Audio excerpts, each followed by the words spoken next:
Second Book of Kings, chapters 24 and 25 today, and this is the last bit of the Book of Second Kings, and goes a way that you're probably not going to be particularly surprised to hear.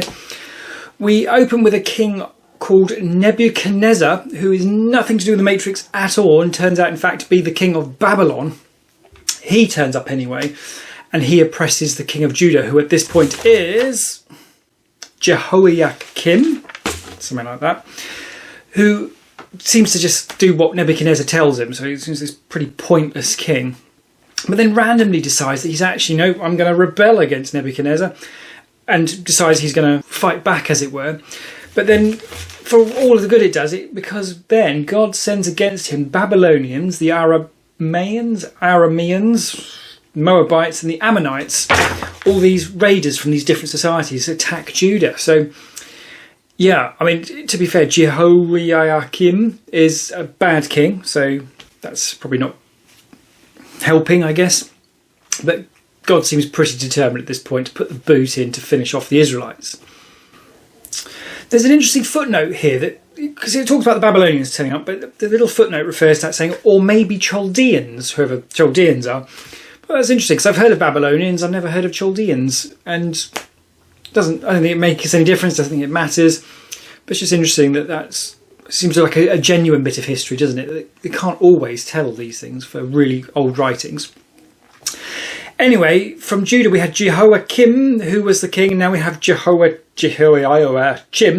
This is really, these are hard words to say. Although interesting, Jehoiachin,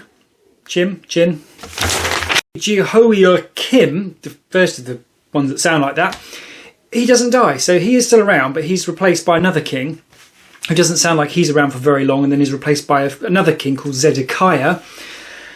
Interestingly, Zedekiah appears to be the last king of Israel, king of Judah, as it were. But it's odd, I think, isn't it, that the Babylonians keep seeming to appoint these kings, and despite the fact that they keep rebelling, so I don't quite know what that is. But Zedekiah is a bad king, Jehoiachim is a bad king, and Jehoiakim is a bad king. But Zedekiah seems to get the worst of it in that he has his sons killed in front of him, then his eyes gouged out, and then he's whipped away off to Babylon. It then says that the tribe of Judah is officially exiled from the Promised Land, so that is it. There are no more Israelites in the Promised Land at all. So that is the end of Israel in that sense, as a country. But it does make the point that 27 years later, Jehoiachin, second one, is that the right? Whatever. He has been in prison this whole time, and he's then randomly released, and then suddenly gets to eat with the king of Babylon every night, and seems to be treated very, very well. Doesn't seem to go anywhere with that story. It just points that out. So I assume that's just making clear that Judah has ended. There's no more Israelites in the Promised Land, but the line of David is still intact, because this guy, who otherwise you might think may have been dead, and is still descended from David. Don't know where his sons are or anything like that, but I guess we'll worry about that later. He is still alive. In the short version of that story, obviously, it's basically Judah getting the crap kicked out of them by the Babylonians, but the point being made that the line of David is still intact, even if it is the end of the king model, as it were, of Israel.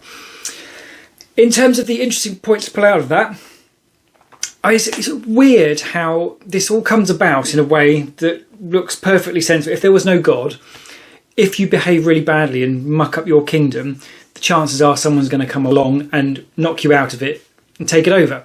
So it's not like the plagues of Egypt. It's difficult to come up with a different explanation for that. It isn't. It seems like this would have happened regardless of whether God had got involved or not. So it's a difficult one, I suppose, in terms of, not that it's trying to be proof of itself, I suppose. But it's something frustrating in reading something that's ascribed to God doing something when it looks like it probably would have just happened anyway.